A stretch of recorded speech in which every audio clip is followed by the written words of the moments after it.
Hey guys, welcome back to an all-new episode of a pro wrestling podcast with Matt and friends. I am your host once again, Matt Kozakowski, and alongside me today is another Matt. He is a standout from the Rhodes Wrestling Academy. This is Matt Majors. Matt, how you doing, man? I'm doing great. It's a pleasure to be here. Pleasure to talk to you. Awesome, man. Yeah, I'm excited to have you. Like I said before we started, watching the showcase that you were on, which we will talk about later, I was like, man, this dude is fucking tall. I was like, he's gonna do some big things as a big powerhouse. I'm really excited to see what happens for you. But yeah, man, let's get started. Let's start easy. What was life like growing up for Matt Majors? I came from a small little country town called Lockhart, Texas. We were known for like our barbecue and our farming. That's what our main things were. We have about 12,000 people, so everybody knew everybody. The main ways of going around life were just sports and doing whatever you could out in a country town. So I gravitated to basketball because I was such a big kid at a young age. I was probably about 6 foot, probably entering seventh or eighth grade. So Wow. Yeah, I grew pretty fast. So I was already a basketball standout. Went on to the varsity team, played basketball for 4 years, was ranked the number 3 center at my position in Texas. Wow. Got some college offers. Kind of just gravitated away from basketball. Realized I'd always wanted to be a wrestler, and that's how I ended up here. Just applied to the academy, and now I'm wrestling. Hey, I mean, that's awesome. I mean, especially having a sports background, it means that you've already have the athletic ability, which is awesome. Yeah. So during the showcase, they mentioned that you played center. Obviously, you just mentioned it too. Yeah. Now, basketball, was that the only sport you really played growing up, or did you play anything else? I played basketball. I played football for a year, and then I just got tackled in my legs constantly. So rather than face that inevitable injury coming, I was like, I'll tap out on that one. Yeah, I feel that, man. What Yeah. position did you play? I was a tight end, so Okay. I was out there running, and I was like, you know what, it's not worth it. I did shot put and discus. I was just doing anything that required strength, Yeah. just because I wanted to get out there. No, for sure. And I mean, shit, being the top 3 in all of Texas as a center, I mean, that has to feel good knowing that you were good at what you were doing. Yeah, Now, what was your rebound percentage? I averaged, I believe, my senior year 15 rebounds a game. Shit. Yeah, That's a lot of rebounds, yeah, man. 15 Oh rebounds man. and 4 blocks. So I was doing my job as a big guy, that's for sure. Oh, for sure. I mean, I'm 6'2" and I could never do it, man. I could never be a center. I mean, you got me beat there. Now, when did you first discover the world of pro wrestling? Like, when did that come into your life? So in my household, wrestling was kind of the forbidden thing. Like my parents weren't, I think largely due to the fact that they didn't want me breaking all of their stuff being a big kid. And also, just all that violence around at the time. They were just like, I don't know if we want to do this. So I was like told from a very young age, don't watch wrestling. My mom, she's going to watch this later. I don't know if she even knows this happened. My mom left one day to go to work, and my dad was home with me, and SmackDown was on. And I was like, can I watch it with my dad? And he was like, I'll turn on for a second. And I saw Rey Mysterio versus Alberto Del Rio as my first ever match. And ever since that moment, I watched wrestling in secret on my phone as much as I could. So then I became a TNA and Ring of Honor guy because they were the only ones who could post full matches on YouTube. Yeah. And I just ended up watching every match I could possibly watch from that point on. I And mean, that's how I became a wrestling fan. Mysterio versus Del Rio. I mean, they always put on amazing matches together. Oh, yeah. So, I mean, that being your first match, I mean, that had to be awesome. That definitely got you hooked. Now I know you mentioned that TNA and Ring of Honor were like the 2 that you really watched. And that's surprising because a lot of people I've interviewed a lot of people, and I've never heard somebody say that the main 2 that they've watched was TNA and Ring of Honor. So this is really cool. So who were some of your favorites then growing up while you were watching? I was a child of the time of Steen and Generico. as like the big feud. So that was like that sucked me in, and from that point on, I watched like the Bucks and Kenny do their stuff in Ring of Yep. Honor and Cody, and from that point on, like Lethal was always one of my guys because he was bouncing around TNA and Ring of Honor. So ever since then, Joe, stuff like that before he went to NXT, Yep. all those guys have been like really instilled themselves in my head. Oh, absolutely. And Steen and Generico, I mean, just getting into wrestling, getting into it at that time, I mean, that was something special in its own. I mean, the Yeah, chemistry between Steen and Generico, either together or separate, is just one of the best chemistries in pro wrestling ever. yeah. So that's really cool. Now I know.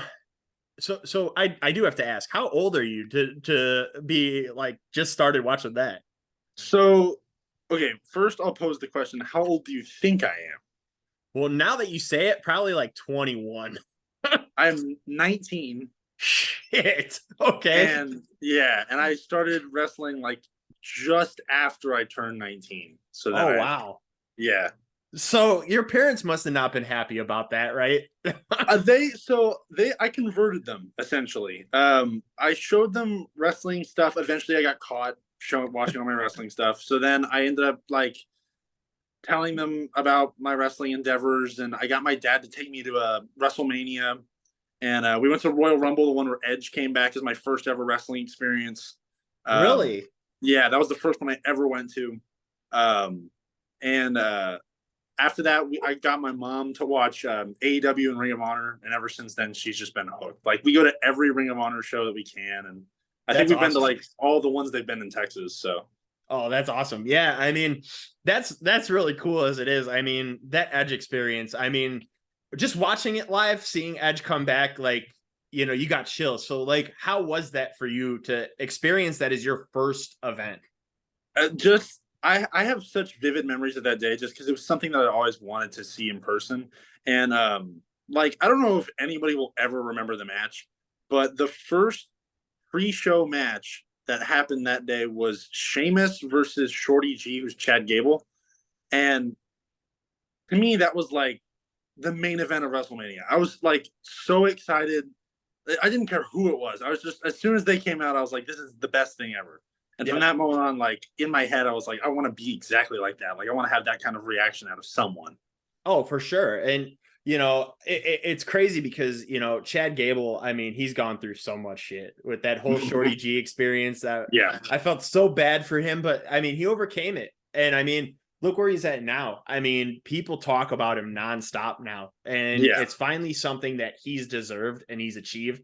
And like, I could sit here for like an hour and talk all credibilities to Chad Gable because I've been a fan of his since day one. So seeing Yeah. what he's doing now and seeing, because when he was Shorty G, it was like him versus Sheamus, but you knew what he can do. So it was Right. kind of hard. But I mean, if you watch them now and you hear the name Chad Gable versus Sheamus, you're like automatic banger. Exactly. Yeah. So that's crazy. So when was the moment you truly decided like, hey, pro wrestling is what I want to do? I had kind of grown away from basketball. I had options to keep playing, but I chose to turn them all down. I just was going to go to college and do my thing. Um, During a time, I fell into a pretty deep depression during like a freshman year of college, and I really took a look in the mirror and was thinking to myself like, what do I want to do and what do I want to be? And then I was Yep. like, I want to be a wrestler, and that's always something that had been in the back of my mind. And when I finally got the chance to do it, like I was like, win, lose or draw, at least I tried it. So if it doesn't work out, then so be it. Or if it's not what I anticipate it's going to be, so be it. Yeah. And then I No, went to definitely. the Rhodes Wrestling Academy and met up with Dustin and all the guys up there, and they were just so welcoming and they were so inclusive, and they were treating everybody like each of their careers was like of the utmost importance from the very beginning. Oh, And I right. feel like that was a really important step forward for me confidence wise, because they, by the minute I walked through the doors, they were fully invested in me from the get go. And it made me feel like, this is the place where I belong. This is where I can do something. And ever since then, I've loved working with them. Oh yeah, and I mean, you could tell just how Dustin reacts to everything, like how he takes pride in what he's doing, and the fact that he's taking the Rhodes Wrestling Academy and making it into a actual show. I mean, he's doing so much because he's loving what he's doing, and you could tell he takes pride in helping grow younger minds and everything like that. Yeah, Um, exactly. and you could tell just by watching the show, by watching the showcases and everything like that, all the stuff that he puts into helping make that fun. Yeah, It started with the Nightmare Factory. We obviously seen the Nightmare Factory have their first showcase or first two showcases before the Rhodes Wrestling Academy started doing it. But I love both. I'm more Rhodes Wrestling Academy for sure. And I think it's just because Dustin just makes it something more special by giving the titles out there and giving people platforms, even people who have wrestling experience that comes in there, you could tell that he takes pride in what he's doing. yeah, Um, exactly. but so the Rhodes Wrestling Academy is absolutely fantastic. I can't wait for that show to come out. I'm very excited for Oh that. yeah. Um, now I know you guys probably heard way more about it than we have. Right, yeah. Is it going to be like a weekly show? From what I know, we have, to my knowledge, some film stuff prepared and some live shows prepared going forward. So they already have the belts. I think Dustin's posted them on Instagram a couple times. Yeah. And they got all that made. They're ready to start that up and going. But I think they're gonna do a little bit of both to try to get as much out there as they possibly can. Oh, absolutely. So I know we mentioned being at the Rhodes Wrestling Academy. How did you actually discover the journey to it? Like, how did the Rhodes Wrestling Academy fall into your lap? Um, the interesting thing for me is that I was so close to Austin anyways that I was like, A, this is perfect whenever I saw like ads for it. Yeah. And B, I was already planning on, if I was going to be a wrestler up to that point, I was going to go to Booker T's Reality of Wrestling in Houston. Mm-hmm. And I was like, if that's the closest one to me before, 2020 when this was established, I was like, then that's fine. I'll go that far. But when this one kind of fell into my lap, with just placement and timing and everything kind of fell into place at once, I felt like that was the best opportunity for me. Oh, for sure. I mean, so how long did it take for you to get the call from Dustin that said, "Hey, we want to take you to the Rhodes Wrestling Academy"? If I remember correctly, I applied really late. I applied like with like a week left or something like that, or maybe a little bit under. Yeah. And I got the call like 2 weeks later when I was at the gym. And I was like, perfect. I'll be there as soon as you need me. And then ever since then, I've been a Rhodes Academy guy through and through. Oh, for sure. And I mean, like I said, it's so cool to see what you guys are able to do, and the effort he puts into everything, and it's just the production of it just is so much fun. It actually makes it feel like a indie wrestling promotion. So it's always fun to watch that. Now, what was the hardest part for you about learning the ropes, learning what it was like to be inside the ring? So I think a common misconception that people have is that if you're an athlete in another sport, it translates immediately over to wrestling.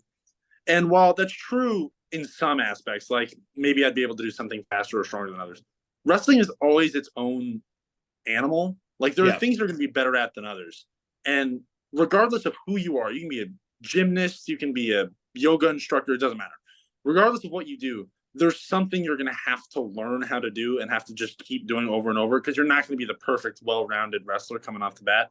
So Oh, I for think I sure. went in with that kind of like sporting confidence, like, oh, I can do all this, I'm an athlete. And then I got in the ropes and I was like, this is so much harder than I could have ever imagined. Oh, for But sure. at the same time, I was also like, I love it. I'm going to keep doing everything I can to get better. But oh my gosh, like my body's beat up. I'm tired, that whole thing. Oh, for sure. I feel that. And I think a lot of people, and it's so funny because I've talked about this numerous times, is like you get a lot of people that are like, oh, wrestling's so fake. And it's not. Yeah, It's really exactly. not. Like, I remember, and I told this a lot of times too, is like back in the day, like I trained backyard wrestling, and it was simple. Like it wasn't like as hard as like an actual in ring. When you get to that in ring training, and they start, you start off with running the ropes and taking bumps and stuff like that. Like it was like, I went to this school out in Northwest Indiana, and they were like, first thing you do, just take a middle of the ring bump, just fall back, smack the ring. It's like, okay. And I don't know how all schools are. I don't know if that's how they started at all schools. So I don't know if they started it like that at the Rhodes Wrestling Academy. But the second thing they had you do was they were like, go to the corner, take a walking bump to the middle of the ring. So you go to the corner, you start walking, you fall back. I smacked the hell out of the back of my head instead of hitting the mat first with my hands and tucking my chin. So I ended up with a severe concussion, and they were like, you okay? And I was like, probably not, So yeah. now what was the first thing you guys learned at the Rhodes Wrestling Academy? I think the first thing we ever did was rolls and bumps, just to like get everybody moving and everybody like feeling up to it. I remember doing my first bump because everybody tells you in wrestling, like in every podcast you read, in every video you see, bumps suck. Yep. I took my first bump and it did suck, but now I've reached the point of wrestling where like I wish I wasn't 7 feet tall because I want to bump like all the time. Like I'll bump for any, like I'm like I love it so much. And every time they're like, you're gonna take one bump. I'm like, yep. Dang it, dude, I just want to bump. But yeah, at that point I was like, I went home, like my neck was all stiff. I was driving like this home. I was just, it was terrible. But ever since then it's been fine. It's just that first week. I tell everybody that first week is just, you got to power through. Oh, for sure. Because I've heard stories where a lot of people after the first week just give up. Yeah, because it's not easy. Now you mentioned with the bumps and being 7 foot, you want to take more and you wish you were smaller. With the rolls, how was that? Taking the rolls, how was that for you? It's such a like vertical challenge going down and then up so far. And I think it's combined with the fact that oftentimes if I ever do rolls, it's wide out in the open, like a hurricane run or something. I'm rolling away from the person. Yep. So it has that added thing of like, yeah, they're difficult because I'm bigger, but also they have to be very good because everybody's going to see that. Yeah. It's never like in a tight package where everybody's like, jumbled up. It's always going to be like creating space and stuff like that. Oh, for sure. And like, I've always been curious, like you're the first guest that I've had taller than me, probably. So I'm curious. I was curious about that. Like, cause I know you mentioned like about the bumps and stuff. So I'm like, how do you do the tuck? Like, how do you roll? Like just very carefully. You gotta kind of fold your body into a ball. Oh, I feel that. Now have you taken any like off the top rope, like not top rope, top turnbuckle dives or anything like that yet? Yes. I took a frog splash elbow like a week ago that a guy gave me. And he's such a nice dude and it was so like well executed. But every time I wrestle like people like that, they're like, oh, you're a big dude, so you can be like a huge landing pad for me. So just like lay there and I'll do my, and I'm like, all right, dude, like whatever you want. And it's always kind of scary because you see him like diving through the air at you. But I mean, like the guys I wrestled last week were so safe that it was perfectly fine. Now, have you been on the opposite side of the spectrum, taking dives yourself, like doing dives yourself? I've thought about it, and then I realized if I mess up, it's not going to hurt me as much as it's going to hurt them. So then I was like, maybe for the safety of everyone involved, I should just stick to the ground. But I'm sure at some point I'll pull out like a swanton or something just to see what happens. Yeah, no, I feel that. I mean, even a diving clothesline. I mean, yeah, there you go. You've seen Kane do it, and Kane's almost Kane's like 6'9" or something like that. Yeah, so I mean, it can work. It's just, being 7 foot, it might be a little harder. You don't want to go over the person's head or something like that.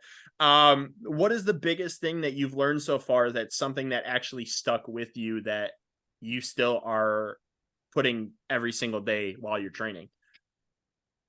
I think the biggest thing that I've learned is that nobody's above criticism. Regardless of who you are or like how good of a wrestler you are. Unless you're like Bryan Danielson, like one of the best in the world. Like nobody can, like, I don't know how anybody ever critiques him because he's like, Yeah. nobody can tell him anything. But if you're Right. like obviously below that, anybody can tell you anything anytime. It's up to you whether to take that and use it as like negativity and use it to like put you down, or to use it as like a method of encouragement for yourself to push yourself forward and propel yourself in your career. Oh, for sure. And I think that's good advice for pretty much anybody, because I think you could use that for every day. You can use that for pro wrestling. Is like you're always continuously learning. Right. And I feel like a lot of people feel like they get complacent and that they feel like they're way too good. And Mm-hmm. then that's when they're just like, I don't need to hear it, and Yeah, exactly. I think we all still learn things as we continue to grow. So I think that's great advice, honestly.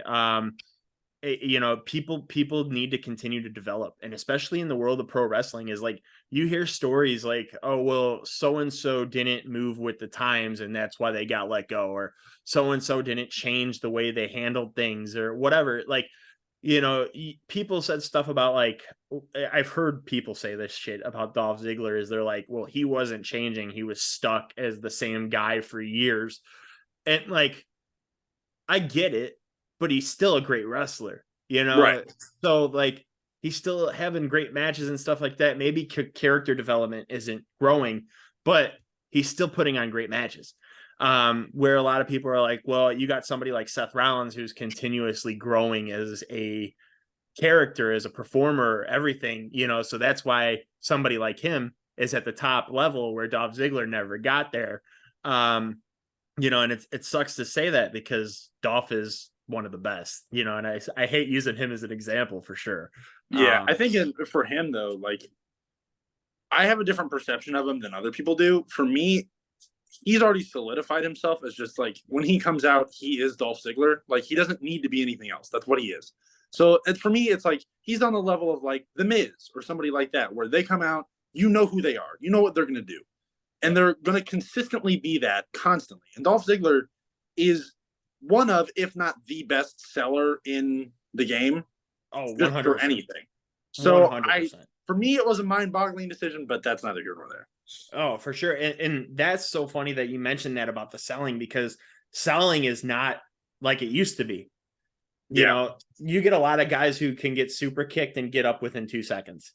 Right. Like, sell that shit a little more. It's a kick to the face. Like, you're down, But Dolph, like you said it, man, he performed and he sold his heart out every time something happened. And like, I agree with you. I think Dolph was 100% the best seller in professional wrestling.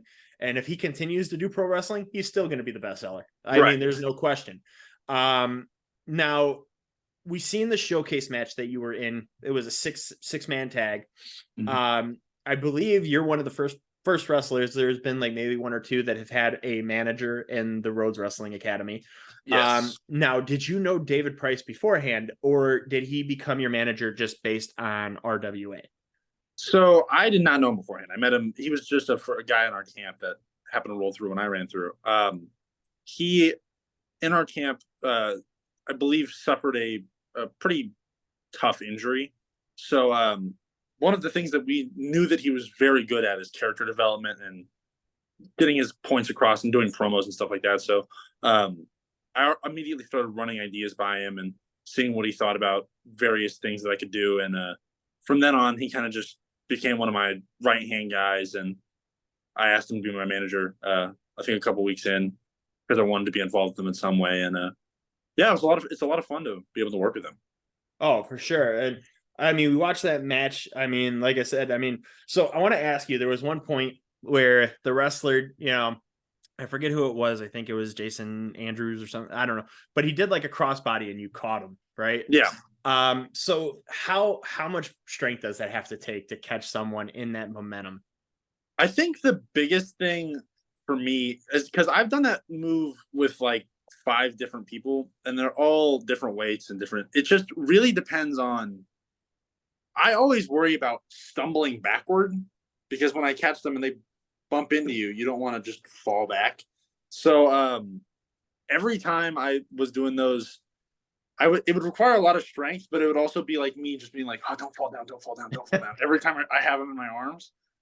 So in a way, it was like I wasn't even really worried about the strength part. I knew I could hold them. It was just like The balance. every other aspect. Yeah, no, for sure. I mean, and especially like I said, I mean that momentum, you could easily, you've seen you kind of go backwards a little bit. So like you have to keep that balance. And like I feel like when a lot of people do that, like that's why they do the roll through, do like the and everything like that, is because it's so hard to maintain balance after that momentum. Like somebody's knocking at you, like you're gonna end up going backwards one way or another. I watched that match that you had. I watched the other matches you have on YouTube, and I seen you had a battle royal match. I seen you also managing T.Y. Shane, who was also part of that Rhodes Wrestling Academy showcase. And then I seen a couple of your singles matches, so we're going to talk about these a little bit. Let's start with T.Y. Shane. When I watched his promo, I was like, this dude's incredible. So I think he's going to go places for sure. How did your guys' bond come about, and how did you get into managing him? Me and him have been friends also from the start of the camp. But we recently in the past couple months have been toying with being a tag team more and more and more. And we've been traveling buddies, and we've been going to different shows and helping out wherever we can. And ever since then, he got the call to go to that new Texas Pro show, and I tagged along. And I think that we're going to try to continue our tag team going forward. Oh, for sure. Just thinking about like how you guys look together. I don't know if you ever watched them, but there was a team a little bit like a decade ago, and it was a short-lived team. It was Lance Hoyt. I don't know or Lance Archer. Yeah, Lance Archer. When he was in WWE, he teamed with Kurt Hawkins. Okay. I don't know if you remember that. But like their chemistry together, I thought was fantastic. And WWE like literally had them together for like 2-3 months, and then that was it. Like I can see that potential with you guys. And if you've never seen them, like I would definitely watch them, because the chemistry they had together was incredible. So I see that balance between you and T.Y. Shane, is because like, he kind of gives that Kurt Hawkins-ish vibe, and you give that, you're that tall guy, man. You give that Lance Archer kind of feel. So I think it would be perfect to see you guys grow as a tag team and be able to do, great stuff in the future. I think you guys have a lot of potential there. And I seen the battle royal that we were in. Unfortunately you got eliminated. You were in the final 3. Yeah. It was fun to watch. We've seen, a couple people from the Rhodes Wrestling Academy in that battle royal as well. Yeah. So is that like one of your main promotions? Because I seen a lot of the matches that you had there were from that same promotion. So is that like your home-based promotion? I just happen to work with them pretty well. I worked with them for like the weekend for the Texas Pumpkin Festival. But the people over there were wonderfully nice, and were essentially up for anything I wanted to do. So I would definitely love to work with them again. I think they were great people. I just happened to be able to come out for that one. Absolutely. And we seen after that you had a championship match as well. Was that your first championship match? That was my first championship match, yes. So going into that, being your first championship match, how were you mentally prepared for that? I kind of looked. Well, okay, there was 2 aspects to it. One, the fact that it was my first championship match. 2, that it was my first ever championship on a pole match. So going into it, I had both aspects of like I got to worry about both. The one thing that I knew going in was that if I approach it just in the way of doing what I do and like sticking to my guns, maintaining like a connection with the crowd as best as I can, that'll help like level out the nerves and keep me going forward. Oh, for sure. And I think, getting that first championship match out of the way, I feel like you're going to be prepared for any championship matches going forward, which is absolutely incredible. Now we've seen in the other match that your finish is a chokeslam. Yes. So I have to ask you this. In your opinion, who has the greatest chokeslam of all time? Now, I feel like everyone should and probably will say The Undertaker. But I have also been I love Big Bill's chokeslam, and I feel like he's really underrated as a whole. Oh yeah. And I have been like watching a bunch of his matches because we kind of have similar styles. Um, he's got some strength to be doing some of the stuff that he does on those. Like he holds them in the air for like an extra 2.5 seconds before putting them down. That's Oh yeah. tough. Oh yeah. Especially when you're 7 foot, like you have them dangling for sure. And it's funny that you mentioned that because I was thinking about this too. Like, who do I really think would have the greatest chokeslam? And I'm not one of those people that say the Undertaker. I'm gonna be totally Okay. honest. I had to put thought into this because you really realistically think of the main three. You think of Undertaker, Kane, Big Show. Right. I think a lot of people, we can push those out of the way. Like I am a big fan of Luchasaurus's. The only reason being is because right after he turns it into a standing moonsault. Right. And I think it's incredible for his height to see what he can do. Yeah. If you had to choose between those three, I would definitely say Kane. I loved Kane's choke slam for sure, but I agree with you on Big Bill. I was a fan of him when he was Big Cass, in WWE. I was a fan of him when he was Cas XL. Like, coming where he's been, like you see how much he's grown as a performer, and he's finally in that spotlight to where he finally has championship gold on a main promotion, which is awesome to see because he deserved it with Enzo. That whole thing kind of whatever. But like he's just such a big guy, man. And I feel like a lot of people were like, oh, well, here comes another big guy, just whatever. They don't give you guys like that whole like, this guy's gonna go out there and show up because his height doesn't mean shit. He's gonna do something special. And I think that's what Big Bill has been developing, even especially over the last year alone. When he walked into Impact, you really seen that kind of difference with him as like somebody that when he was Big Cass, like people were like, he's a big guy, but is he really going to be a main event star? Where now you look at him and you're like, this dude is a main event star.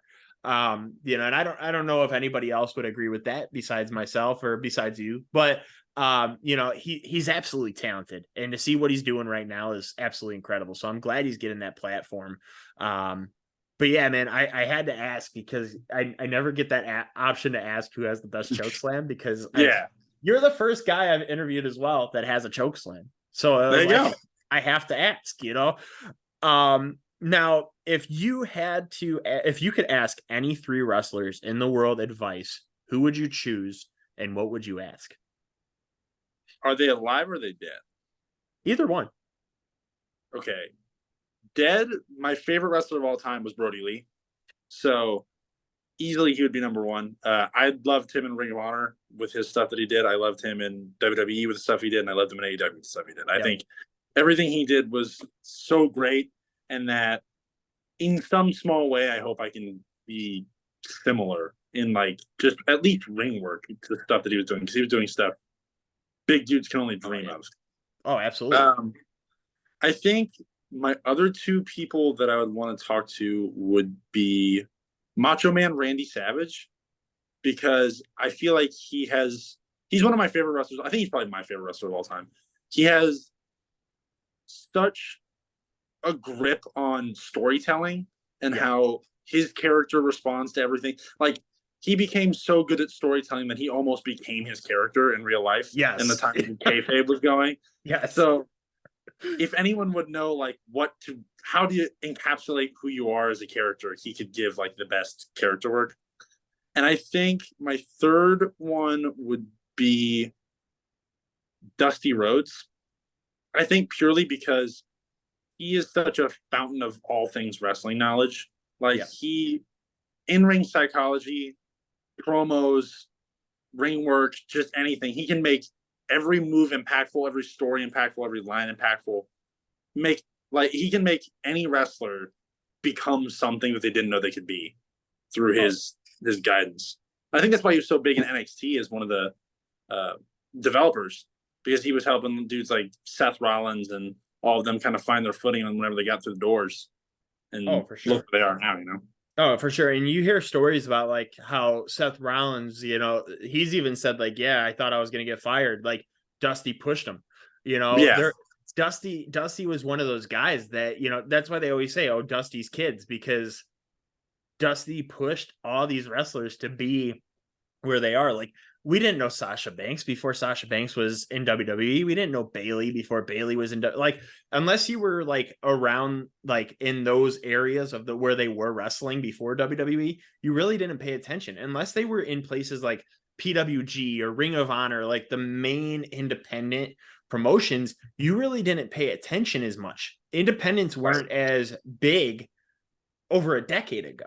Like, they were still fun, but they weren't as big. Now you hear all these wrestling promotions. You have like probably about 30 promotions in each state.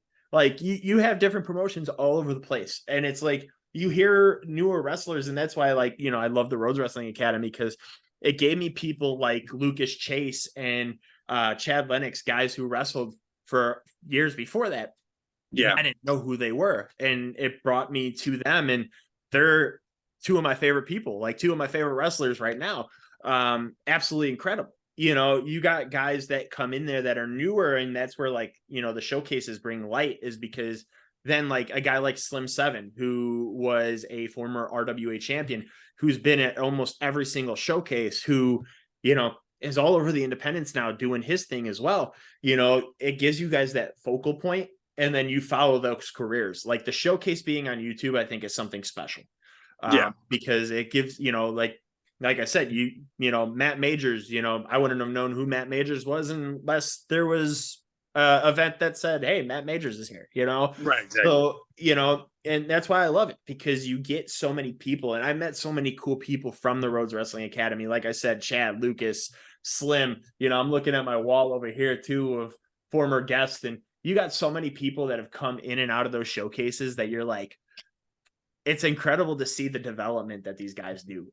Yeah, exactly. And that being your first match, and you've had a few matches under your belt now, and you're still training. Like, I could only, in 19 years old, I can only imagine what it's going to be like for the next decade of your in-ring career, because you're going to learn, Right. and you already, you didn't do the full, simple, oh, Undertaker, Kane, Big Show is my favorite show. You went outside the box. So you study, and you could tell that, which I think is absolutely incredible, especially for somebody who's just getting into the business, somebody who really is breaking in and studying all professional wrestling.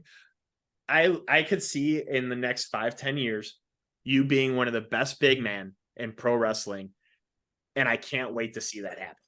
I really appreciate that. I hope so. That's the goal. Absolutely. And just keep working at it, man. I mean, just your outlook on it. I mean, it's so refreshing to hear, because, like I said, it's outside the box. You're not going somebody who, like, if I would have said top 3 to anybody else, I guarantee you Brody Lee would not have been in that category for anybody else I've talked to. So, Brody Lee's great. I loved Brody. I thought he was fantastic, but if you would have asked me, who my top 3, I would never have thought Brody Lee. I mean, you're way thinking ahead, and it's definitely awesome to see.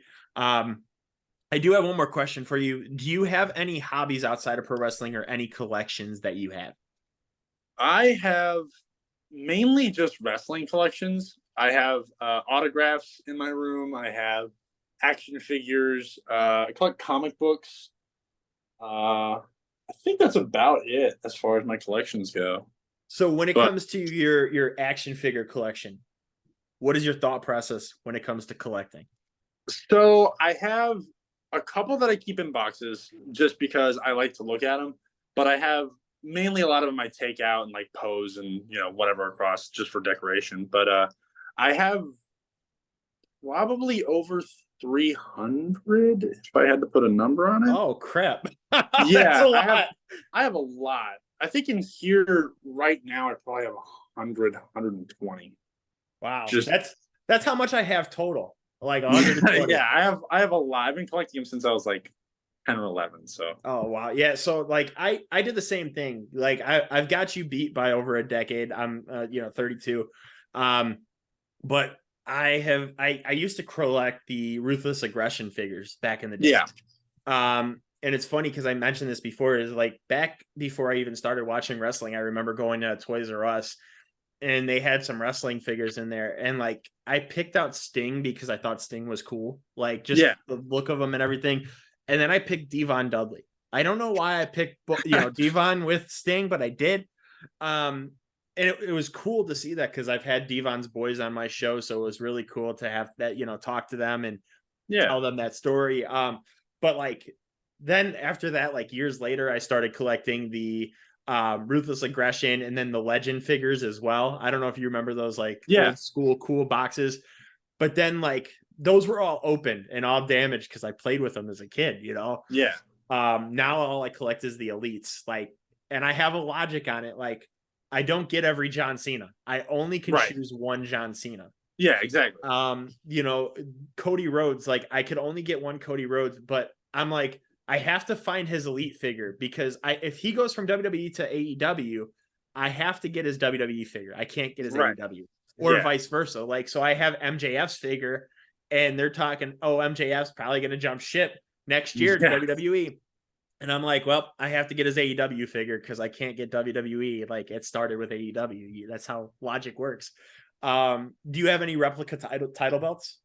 I do not. Those are so expensive. I have reached the point though that I think is strange for me, and that is that I have autographs and action figures from people I have met and trained with, and that one's interesting. For like, I met like obviously I have Dustin's action figure. I've worked a couple times with Ricky Starks. I have his stuff. Yep. I've worked a couple times with Mark Henry. I have his autograph. So it's just stuff like that. Every time I look at it, every once in a while, I'm like, man, that's pretty crazy. Just because now I'm living that. So I got to ask you, what's your favorite figure that you have?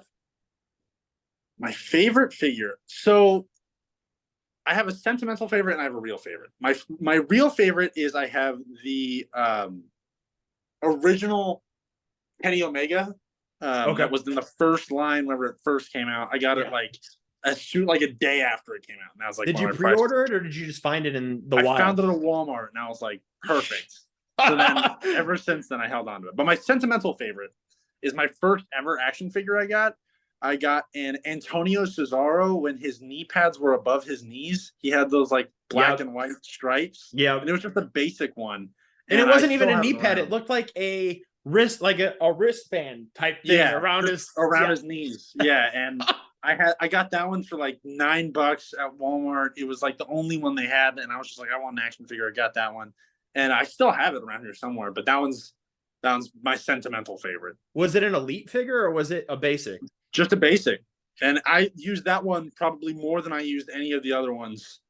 Like, he became my Toy Federation champion as a kid. I was on the Claudio Castagnoli bandwagon before anybody else was. Oh, I mean, dude, Claudio was so good though. Like, I was a big fan of the Kings of Wrestling. I love the Kings of Wrestling. When they both got signed to WWE, I thought they were going to keep them together, and they didn't. And then you saw Claudio get, to the main roster. You never seen Chris Hero get there. Chris Hero got let go, came back, got let go again. I'm so glad that I heard that he's coming back to wrestling because he's one of the best minds in pro wrestling, I think. So I'm very excited about that. But yeah, man, those days of early Antonio Cesaro, those were so much fun. And just to see where he's at now, the level that's my favorite AEW theme song is Claudio Castagnoli's. I love it. Yeah. But Matt, I like I said, man, I really see big things happening for you in the future. 19 years old, man, you're gonna absolutely crush it within the next decade. I see big things happening. Do you want to tell the fans where they can find you at on social media? You can find me on Instagram at Matt_MajorsPW, and I think my Twitter is the same. And yeah, I have a YouTube channel with Matt Majors on it. Just type in Matt Majors Wrestler, it'll come up. I will definitely tag your stuff in all the posts that I post out. But like I said, Matt, big things are going to happen for you. I can't wait to watch you grow and develop as an in-ring performer. You got the promo skills, you got the talking skills down pat. I can definitely tell that. And I can't wait to see what happens for you in the future. Hopefully you get to bust out that swanton that you want to bust. Yeah, there you go. First 7-footer to bust out a swanton. When I do, I'll dedicate it to you. Thanks, man. I appreciate it. But hey, it was a pleasure having you on the show, man. I can't wait to see you grow. Guys, until next time, this was Matt Kozakowski. This was my guest, Matt Majors. Signing out. Take care, guys.